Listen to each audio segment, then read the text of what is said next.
یہ ارشاد فرمائیے کہ ناپاک کپڑے دھوتے ہوئے اگر اس کے چھینٹے جو پہنے ہوئے کپڑے ہوتے ہیں پاک کپڑے اگر اس پہ چھینٹے پڑ جائیں تو کیا یہ جو پہنے ہوئے یہ پاک کپڑے ہیں چھینٹوں کی وجہ سے وہ بھی ناپاک ہو جائیں گے؟ کیا مسئلہ ہے؟ اب وہ چھینٹے کس طرح اڑے،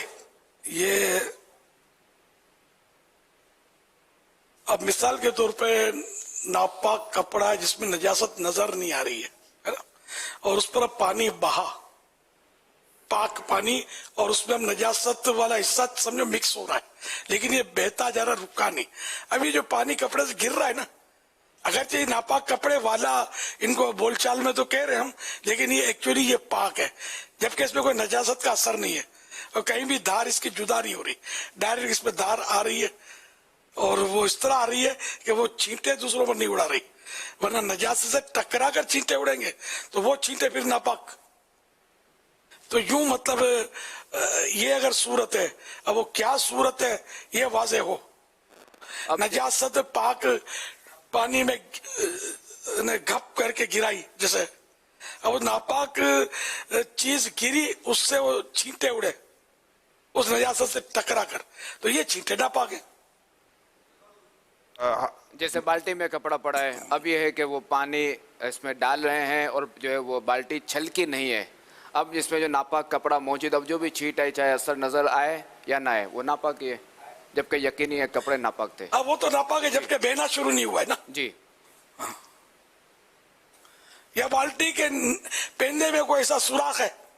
نلکی لگی ہوئی، جیسے آج کل وہ دھونے کے مشین جو آتے ہیں، واشنگ مشین، اس میں نلکیاں اب تو ہوتے ہیں تقریباً، یا پتہ نہیں ہوتی ہیں نلکیاں، تو اب وہ بہتا جا رہا ہے پانی اور اوپر سے آ رہا ہے، تو اب یہ بھی مائع جاری ہو گیا، بہتا پانی ہو گیا، تو اس طرح اس میں وہ پانی جو بہ رہا ہے جبکہ اس میں نجاست کا اثر نہیں ہے، نہ اس کا رنگ ہے، نہ بو ہے، نہ ذائقہ ہے، نہ ٹیسٹ ہے، تو اب یہ بھی پانی جو بہ رہا ہے وہ پاک ہے۔ شہزادہ حضور کپڑا بھی اس طرح۔ سر بعض اوقات یہ اس طرح کے سوالات جیسے کہ عموماً بچوں کے پیشاب کے کپڑے ہوتے ہیں تو جو ماں ہوتی ہے، عورتیں ہوتی ہیں، یہ بیسن پر کھڑے کھڑے یہ نلکے کے نیچے عموماً ان کے وہ دھو رہی ہوتی ہے نا، ان کے جیسے کہ جو کپڑے ناپاک ہو جاتے ہیں پیشاب وغیرہ، تو اب وہ مثال کے طور پر وہاں سے جیسے سوال آیا ہو کہ اب یہ ہم کپڑے دھو رہی تھیں اور بچے نے پیشاب کر دی تھی، تو دھوتے دھوتے جو میرے کپڑوں پر بچے کے یہ جو دھوتے دھوتے پانی کے چھینٹے میرے کپڑے پہ گرے، تو اب اس ماں کو آپ کیا مشورہ دیں گے؟ اب دیکھیں اس میں تو یہی ہے کہ چونکہ بچے کا جو بھی کپڑا ہوتا ہے کم از کم یہ تو سائز ہوگا، اب اس سائز والے کو اتنا سا جو دھار آتی ہے اس سے پاک کرنا جو نا یہ تھوڑا مشکل ہے اور اس میں مسائل ہیں۔ البتہ جو چھینٹ اس سے جو گرے گی نا ٹچ ہو کر، اس کو تو ہم پاک ہی کہیں گے جب تک کوئی اثر نہ ہو، مگر یہ کہ اس کو پاک کرنا بڑا مشکل کام ہے اس طرح نل کے نیچے۔ کیوں مفتی صاحب؟ حاجی عمران میں آپ کو ایک واقعہ سناؤں۔ لبیک۔ تو وہی کہ بالٹی یا یہ واشنگ مشین والا طریقہ ہی ٹھیک اس ہے۔ سال نہیں، یہ دلچسپی اور معلوماتی بھی ہے، اس سال نہیں، غالباً دوسرے سال بقرعید کے پچھلے سے پچھلے سال شاید ہم قربانی کے کھالوں کے اسٹالوں پر بستوں پر کے لیے نکلے تھے، عید کا شاید دوسرا یا تیسرا دن ہوگا، بارشیں زوردار شروع ہو گئی، جہاں زوردار پانی بہنے لگے، تو ایک جگہ سے ہم گزر رہے تھے گاڑی، تو کوئی جانور کٹ رہا تھا قربانی کا، اور پانی لال لال ہو رہا تھا اس کا، اور پانی کا ذخیرہ بہت تھا، پانی بہ رہا تھا، وہ لال لال ہو رہا تھا۔ تو حاجی رضا نے کتنی پیاری بات کی تھی، میں نے بولا یا اللہ، میں نے شاید بولا تھا کہ وہ پانی لال ہو رہا ہے، اس ناپاک پانی تھا، جو لال تھا وہ تو ناپاک ہی تھا، بہتا خون تھا اس میں، ذبح کے وقت نکلا ہوا۔ تو حاجی رضا نے کہا کہ اس کے اطراف میں جو پانی ہے نا جس میں بالکل سرخی نہیں ہے تو وہ پاک ہے۔ یہ اسی فارمولے کے تحت کہ یہ پانی اصل مائع جاری اس کو بولتے ہیں، بہتا پانی ہے، تو جس حصے میں اس بہتے پانی کے نجاست کا اثر تھا وہ حصہ پاک، اس کے بالکل برابر والا پانی جو بھلے اس سے ملا ہوا ہے وہ پاک ہے، جبکہ اس میں نجاست کا بالکل اثر نہیں ہے، نہ رنگ ہے، نہ بو ہے، نہ مزہ۔ یہ ہمارے ناظرین کے لیے بھی سیکھنے کے لیے بہترین پوائنٹ ہے یہ، اللہ پاک نے یہ آسانیاں بھی ہمیں عطا فرمائی ہیں، اور آسانیاں ہی عطا فرمائی ہیں، ہم سیکھنے والے بنے. ایسے ایسے پیچیدہ مسئلے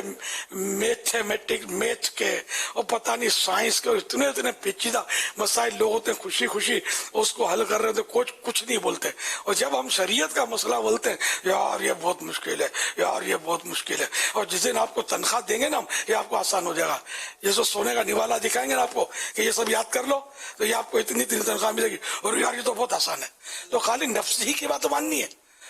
یا کوئی آخرت کے لیے کرنا ہے؟ یار نہیں، واقعی ہمارا نفس بہت شرارتی ہے. دنیا کے ایک سے ایک پیچیدہ مسائل یہ ہم کو مشکل نہیں لگتے جس میں پیسے ملتے ہوں اور کمائی ہوتی ہو، اور جس میں مطلب ثواب ملتا ہو تو ہم کو لگتا ہے یار یہ تو بہت مشکل ہے، یار سردی بہت ہے، یار وضو کیسے کا کر کے دانت بجاتے ہیں. اور جس کی ڈیوٹی رات کے 4 بجے ہو تو اب دانت بجے یا سر پہ ٹکاٹک اولے بجے، اس نے پہنچنا ہوتا ہے، پیسے ملیں گے. اب مسجد میں پہنچنے کے لیے سردی ہے، وہ کر کے پڑے ہوتے ہیں، وہ کر کے مطلب ڈال کے کہ اس میں پیسے نہیں ملتے، ثواب ملتا ہے. تو میرے بھائی، ثواب کی قدر و قیمت مرنے کے بعد ہوگی. کہ اصل دولت یہ تمہارے سکے تھے یا یہ ثواب نیکیاں، یہ اصل دولت ہے. مگر یہ پھر بہت دیر ہو چکی ہوگی، مرنے کا وجہ پتہ چلے گا تو پھر کچھ ہو نہیں سکے گا. تو ابھی سے سمجھ جاؤ، نیکی کوئی چھوڑنی نہیں ہے، گناہ کوئی کرنا نہیں ہے. اللہ توفیق دے. صلو علی الحبیب صلی اللہ علیہ محمد.